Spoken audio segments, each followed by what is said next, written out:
Ionic Rare Earths has secured UK government funding for the next 3 years for a first of its kind rare earth permanent magnet supply chain over in the UK.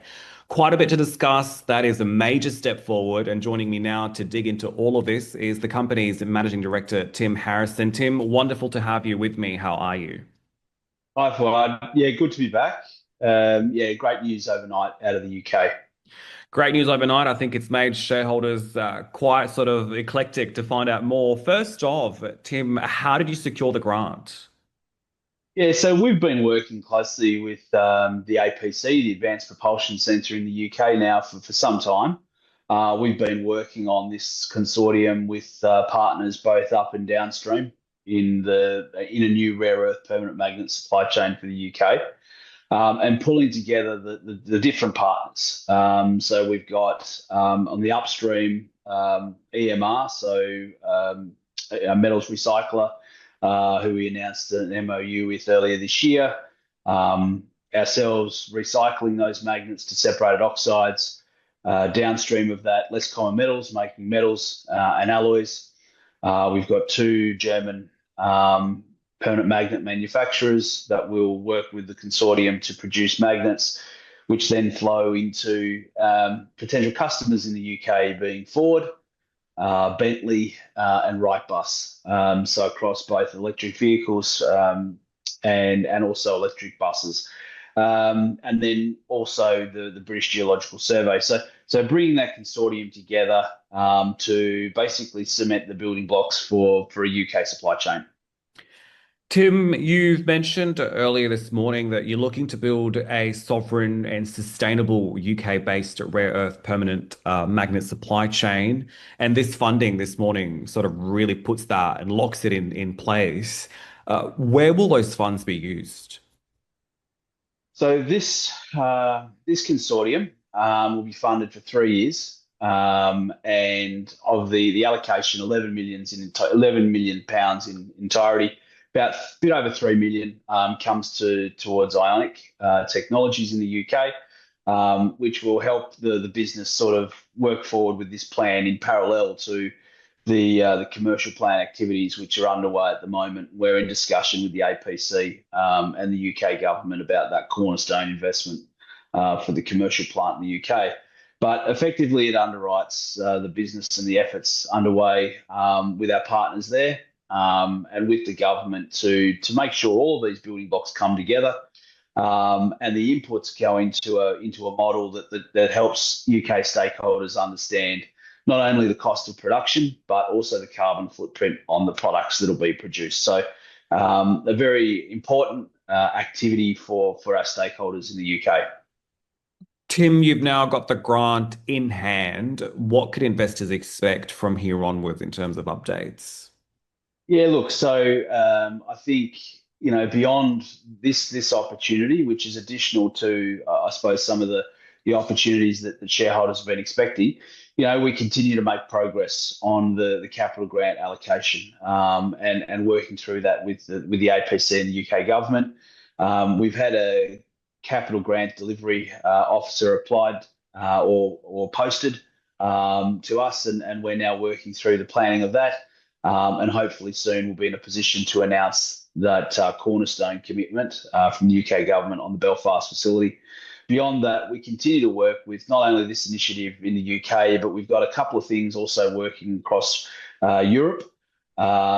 We've got activities underway looking to scale out the technology into North America. We've got our Viridian joint venture partnership in Brazil, which continues to also see some significant sort of milestones. So there's certainly a lot going on at the moment, Fuad. Definitely a lot going on, and we'll have more updates from you in the weeks to come. Ionic Rare Earths Managing Director, Tim Harrison, thank you for those insights. Thank you.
This is Scotland, the centre of the renewable revolution.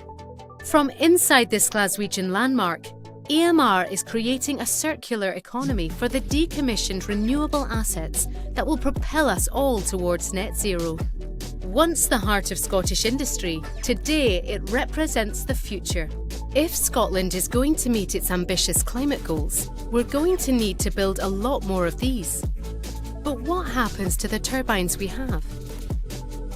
The future of renewable energy lies in existing turbines, just like the ones you see behind me today. So what we're doing at the Glasgow site is taking turbines that have reached the end of their life, recovering individual components, reusing them, repairing them, and then supplying them back into the supply chain. So that's a very different approach to just recycling. It's a very innovative site, it's something new, but we really see it as the future to ensuring the resilience of building new turbines. We're trying to keep as much as possible in circulation in the supply chains. For this global leader in sustainable materials, recycling is the last resort. Drawing on over 70 years of innovation in circularity, EMR brings in the learnings earned from solving other sustainability challenges, such as electric vehicles and low-carbon green steel, to prioritise reuse and refurbishment over recycling, maximise recovery rates, and increase positive impact on the planet. The resources recovered go back into the circular economy, stopping the need to mine virgin materials from the earth and keeping us all moving towards sustainable, renewable energy. This is our wind turbine processing centre. We are bringing in wind turbines that have been decommissioned, and we are now looking at the environmental side of recycling these and circulating them back through again. So we're looking to develop solutions for our planet and local communities, and looking for value for our asset owners moving forward, and taking on for new benefits of jobs within the local areas. Always looking ahead to solve the challenges on the horizon, EMR is proud to be a part of a growing Scottish ecosystem of emerging businesses and established experts, finding new uses for all the materials within turbines, including the rare earth magnets pivotal to the next stage of the industry's development.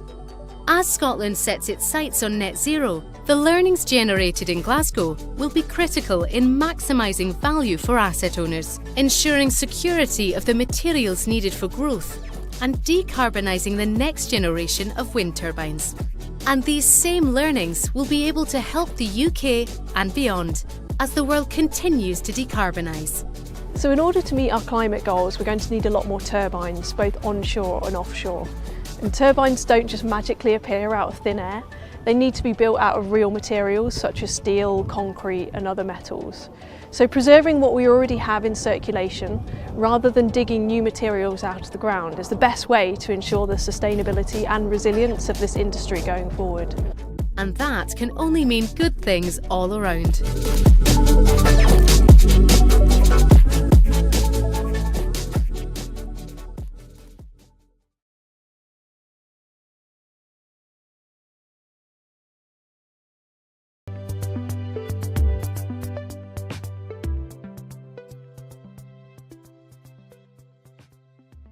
Rare earth elements are used in what are termed rare earth permanent magnets, and those magnets are used in clean energy applications and electronics such as wind turbines, e-mobility and things like hard disk drives.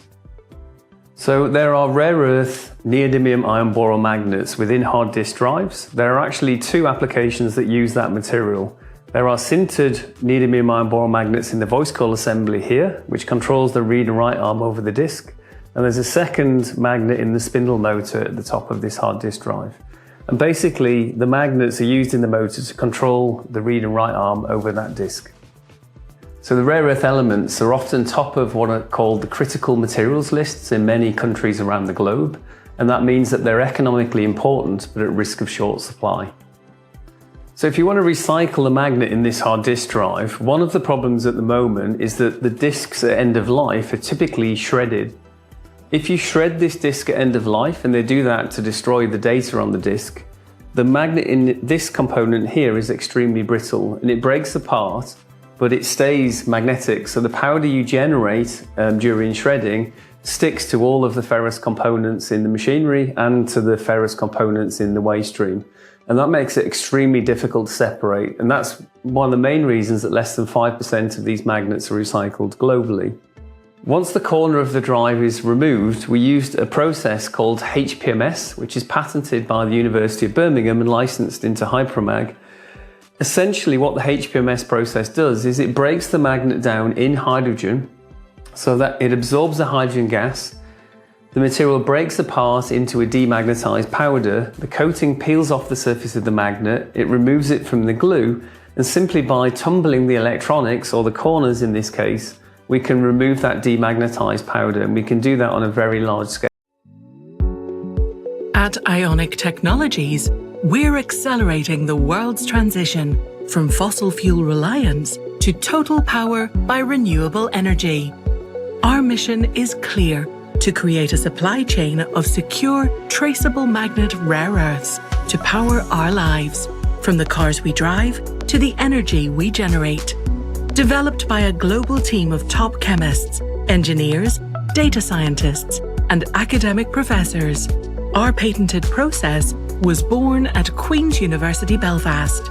Rare earth magnets produce the most efficient motors and drives, a crucial element in achieving society's net zero carbon targets and global governments' goals to end fossil fuel dependency.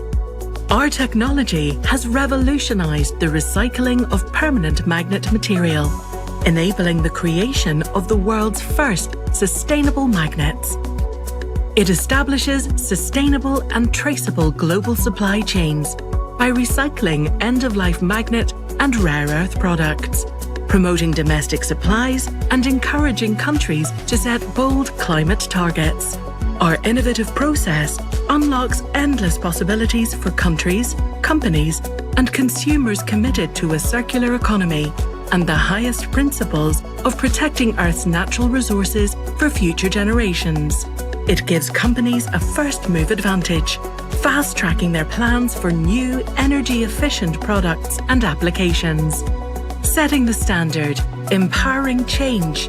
We are Ionic Technologies. Queen's University Ionic Liquid Laboratories, QUIL, has a long-standing reputation for ionic liquid research. As we transition away from fossil fuels, we need to look at forms of energy storage that take care of the fact that renewable energy is intermittent. Particular focus of our research is how ionic liquids can be used in the recovery of critical metals. The collaboration has been invaluable in terms of the research. It brings together experts in different fields and allows us to use our resources far better than if we worked individually.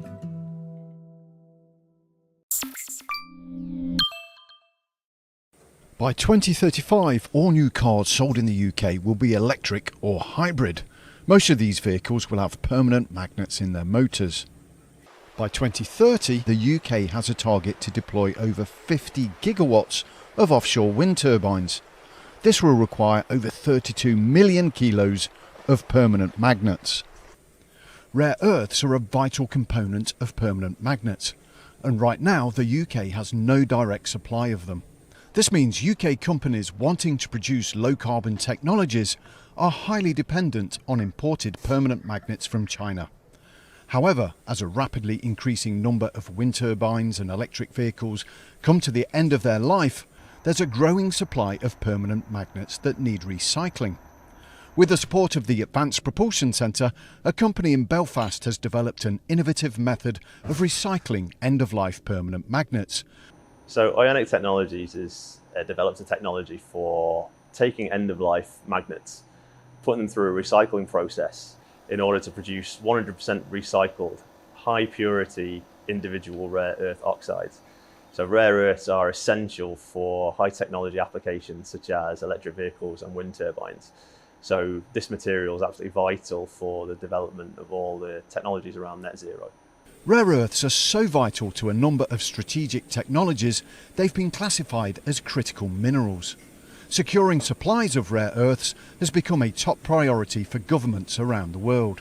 Between 80 and 90% of the world's magnets currently come from China, So there's rather a lot of sort of geopolitical challenges surrounding these materials, and certainly from a UK perspective, we don't have an indigenous supply of rare earths. We need to make sure that that we have a secure supply and a resilient supply chain. If we can create our own indigenous, I suppose, urban mines to actually recycling these materials, then actually we offset the sort of the lack of a primary supply by having a secondary supply of these materials.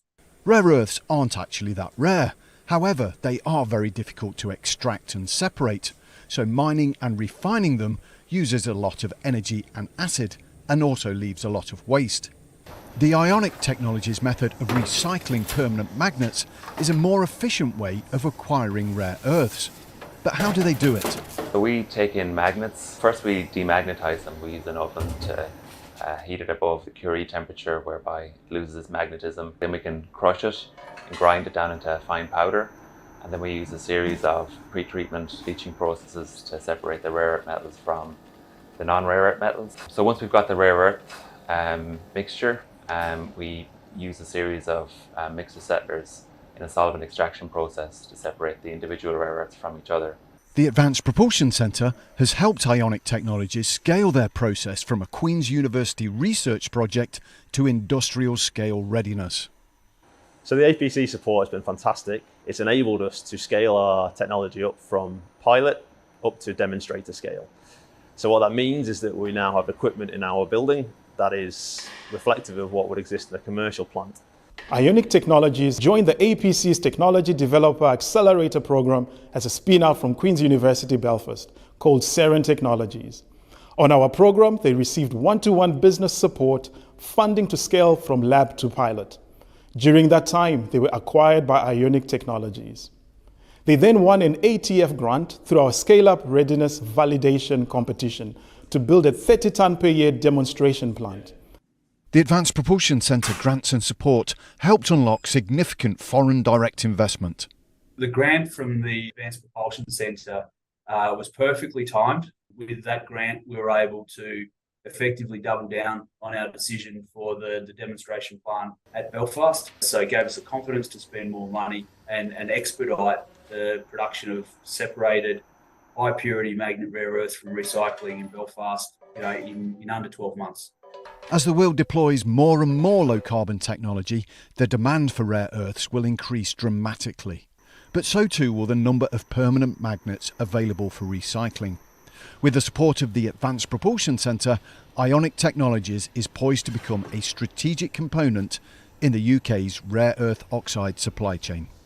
To find out more about the work of the Advanced Propulsion Centre in supporting the UK's automotive industry transition to a low carbon future, visit apcuk.co.uk.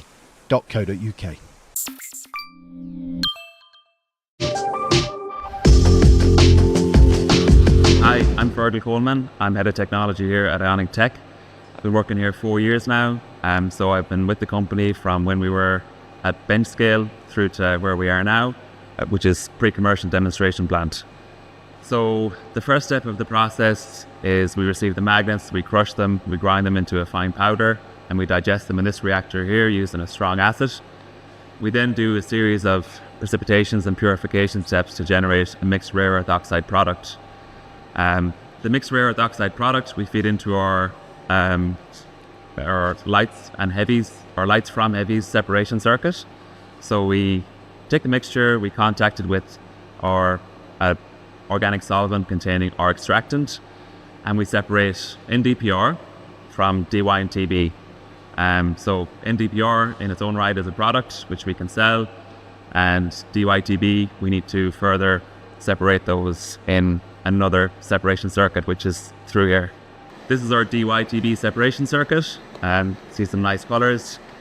Yeah, same principles as the other separation circuit, more stages but smaller volume. So yeah, coming out one end we have a stream of pure Dy and the other a stream of pure Tb, and we convert those into oxalates, which you see here. Next step for those is put them in the oven and calcine them to produce the oxides, which is our final product, which is what it's all about.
We've heard about neodymium and its important use in neodymium iron boron magnets. At this company, we take neodymium oxide and we first of all convert that into neodymium metal, which we then alloy with other metals to make neodymium iron boron alloys. We melt the materials together, we cast them in a particular way, and we make alloys of particular compositions, very low levels of impurities, and very specific properties on a microscopic level, certain structures that are ideal for the magnet maker. We supply our products to magnet makers globally, they take our materials and they make them into very high strength permanent magnets.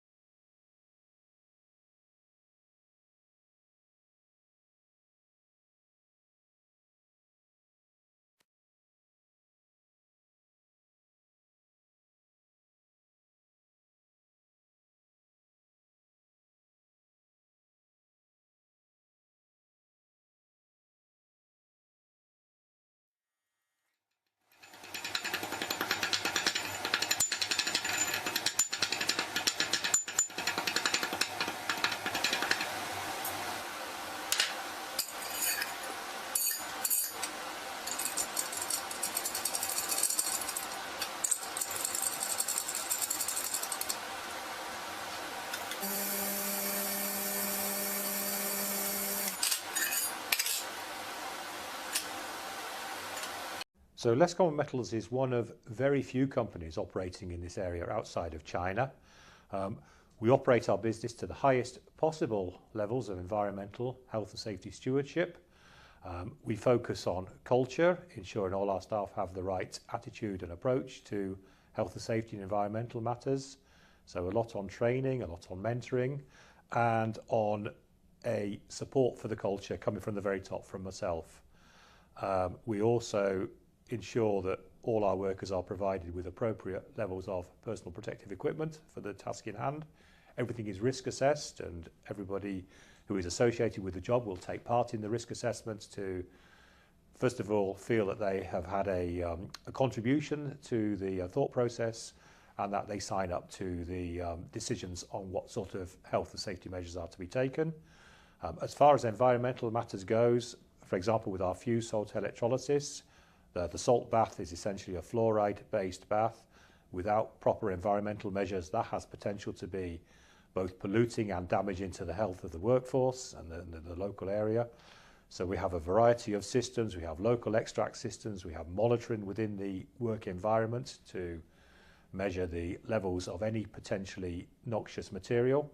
The gases that come out of the system are all passed through a series of scrubbing systems, both a dry scrubber that removes particulates and then a full wet scrubbing system which takes the levels of any of these potentially noxious gases significantly below any sort of threshold level. All our activity is carried out under the licence from the UK Environment Agency, and they make sure that we maintain these high levels of investment. The rare earth industry needs diversification of supply, and LCM is very active in supporting programs which look to develop this. One of the main programs we're involved with is called Secrets. It's a European Union funded Horizon 2020 project, which is looking to establish an all-European supply chain for rare earth magnets. The supply chain starts with a byproduct of phosphate fertilizer production, which contains rare earths. That is fed through to a European company which will separate out individual rare earths from the byproduct. That material then comes to Less Common Metals. We will make both metals and then strip cast alloys for making neodymium boron magnets. Our alloy is supplied to Europe's largest magnet producer, who will make magnets for supply to a variety of European-based end users.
The world is changing.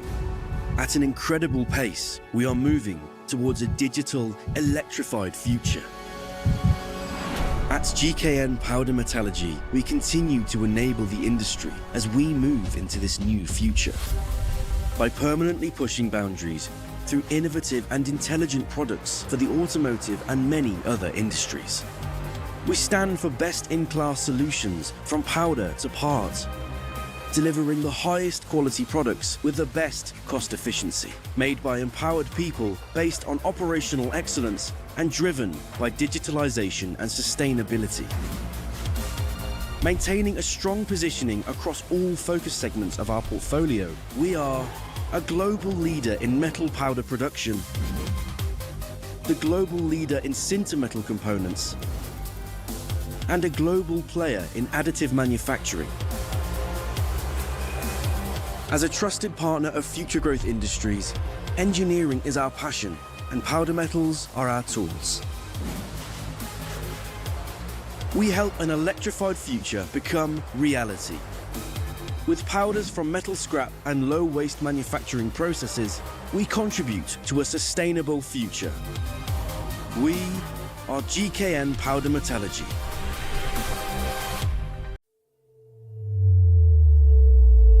Vacuumschmelze, pioneers in magnetic and metallic materials. Since 1923, we deal with innovative solutions. This is being proved from more than 800 patents, resulting in more than 100 materials featuring outstanding properties. Manufacturing facilities in Europe and Asia supply our customers with advanced technology, customized and cost-effectively tailored to your needs. A global network of sales and application engineers ensures that our customers receive an optimum service at all times. VAX materials enhance the performance of aircrafts, motorsports, and state-of-the-art automation systems. Green taxi application resulting in zero emissions and low fuel consumption. Solar-driven aircrafts for a cleaner future.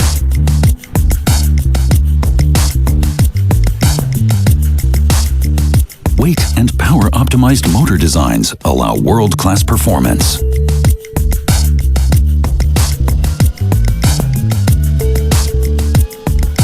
Permanent magnets and current sensors in industrial motors allow cost-effective, safe, and reliable function throughout the whole lifespan. Our solutions provide a key competitive edge. We provide you with know-how and expertise, setting our sights on technologically advanced products that will emphatically fulfill day-to-day needs.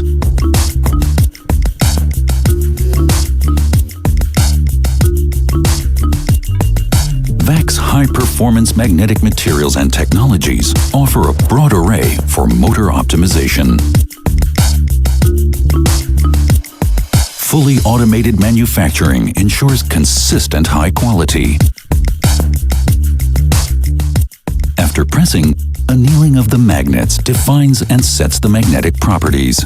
VAC is certified according to ISO 9001, 14001, 50001, and TS 16949. Automated visual inspection is only one measure to assure absolute process reliability and constant quality throughout all the products that we manufacture. Finite element method simulations are used to verify motor constructions. Embedded permanent magnets in combination with rotor and stator packages allow extraordinary motor data at smallest size.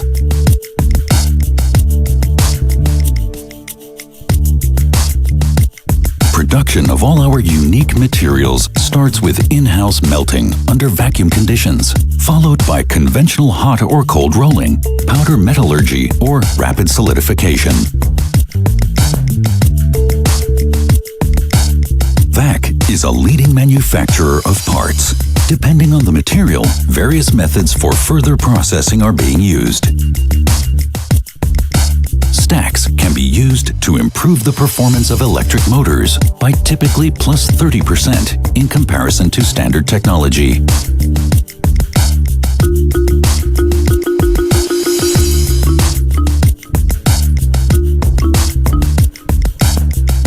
Nanocrystalline cores are extremely temperature stable and allow use within a wide temperature range of up to 180 degrees Celsius. VAC has mastered the rapid solidification process, where raw materials are melted at 1,300 degrees Celsius before being cast onto a cooled spinning copper wheel. The solidified material is then being caught and wound, followed by a subsequent heat treatment at around 500 to 600 degrees Celsius to achieve a nanocrystalline state. Slitting and tempering operations complete the production process of the alloys. The strip material is then being wound and prepared for the annealing process, which defines the properties of the final core. Afterwards, the cores are being encapsulated or coated in epoxy resin to provide optimum protection against mechanic stress.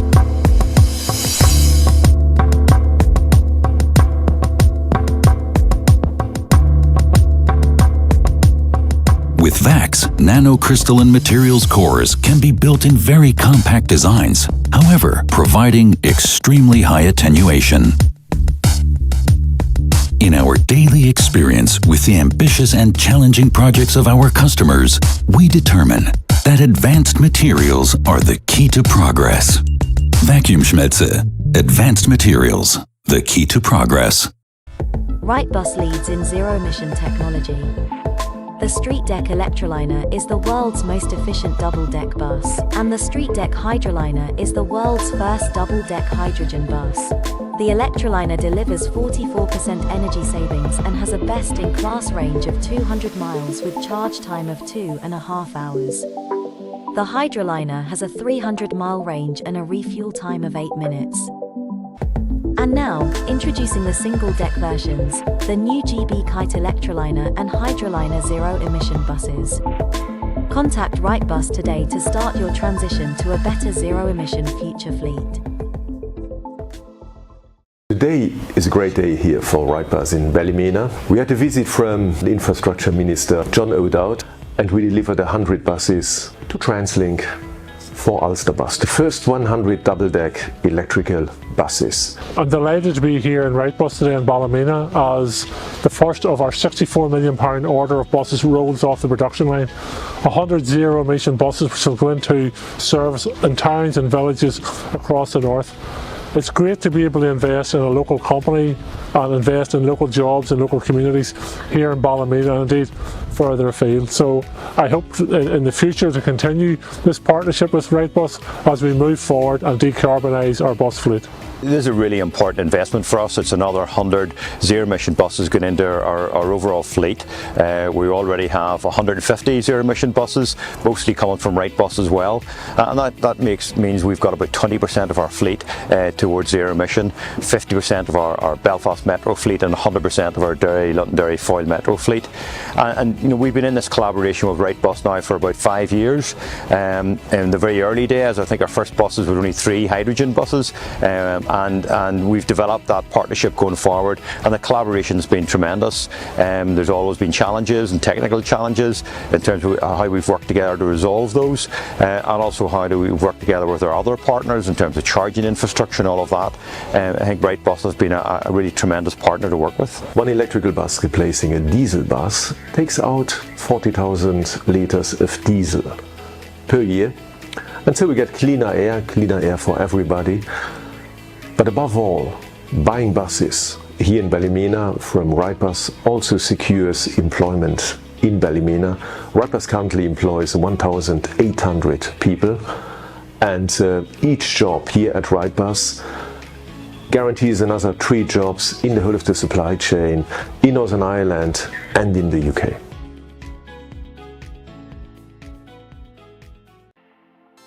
At Bentley, we're committed to a carbon-neutral future. Our first all-electric car will be designed and built at our factory in Crewe, with a new electric model launched every year from 2025. And that's not all. All our UK retailers are now certified to carbon-neutral PAS 2060 standard by the Carbon Trust, reducing emissions throughout our business, with our whole global network soon to follow. Our factory in Crewe achieved this landmark in 2019 with up to 40% of its electricity provided by 30,815 solar panels and all our energy certified green. We've also boosted biodiversity at the site by introducing 2,600 plants and 300,000 flying bees. And these are just some of the steps we've taken on our journey towards the future of sustainable luxury motoring, leading the way to end-to-end carbon neutrality by 2030.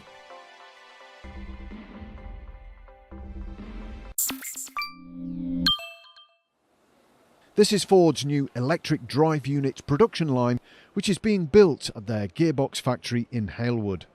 Once complete, the line will produce 400,000 electric motor and transmission units that will go into their electric vehicles like the Transit and Puma.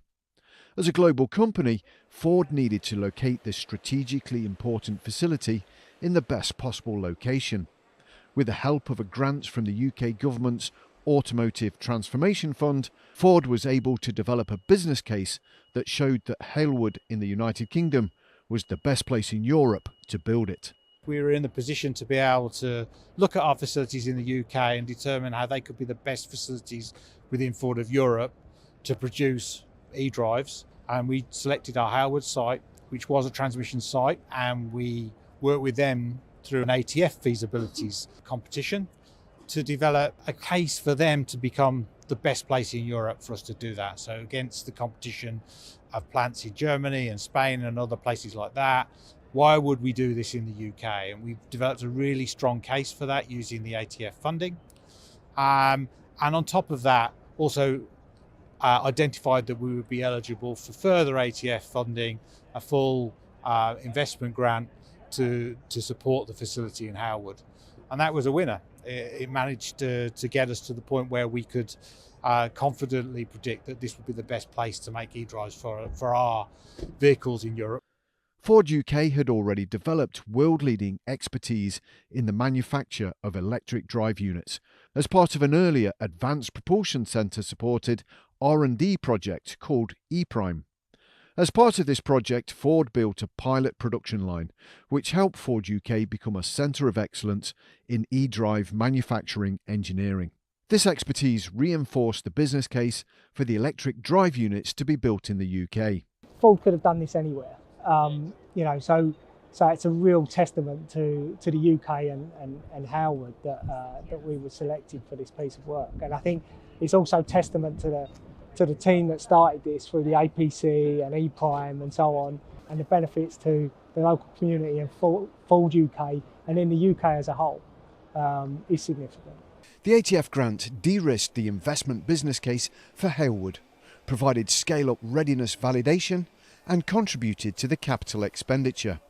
This gave Ford the confidence to invest £380 million of its own money in the production of electric drive units at Halewood.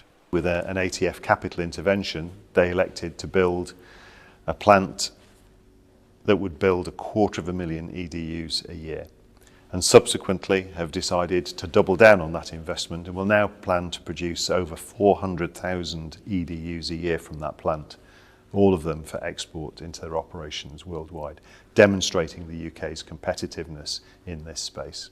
Again, solely as a result of an ATF intervention. We announced that extra 125 million of spend later on, but we couldn't have done it without that initial business case being secured through the ATF grant. So it's that was fundamental for us. The Automotive Transformation Fund is administered by the Advanced Propulsion Centre, which is a partnership between government and industry.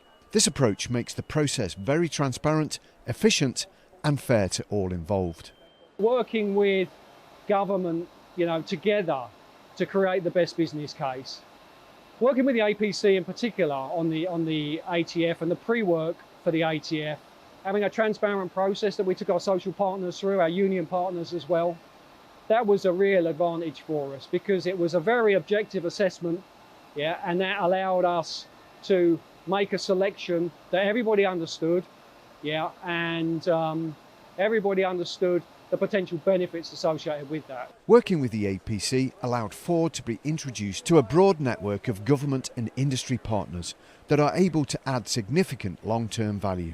The APC project brought us into a great network of people in the UK who understand that. So people like the Welding Institute, some of our supply partners like JW Froelich, all people that we met through the process of doing an APC project that we wouldn't have actually had the opportunity to work with had we not been in this collaborative environment. The Automotive Transformation Fund grant also helped reduce the capital expense of building a new electric drive unit facility by identifying where existing equipment could be reused. One of the big challenges and opportunities is to reuse existing equipment and to be really clever about what we reuse, and that really reduces the cost of investment. This is a huge change for the industry. Everybody's got lots of legacy equipment, lots of legacy facilities. They really want to make sure they're still utilising. So understanding exactly what the product needed helped our manufacturing engineers to then say, actually, there's more opportunities here to use other equipment. So we identified equipment from all over Europe and including Halewood, and that made the cost of that facility much lower for us.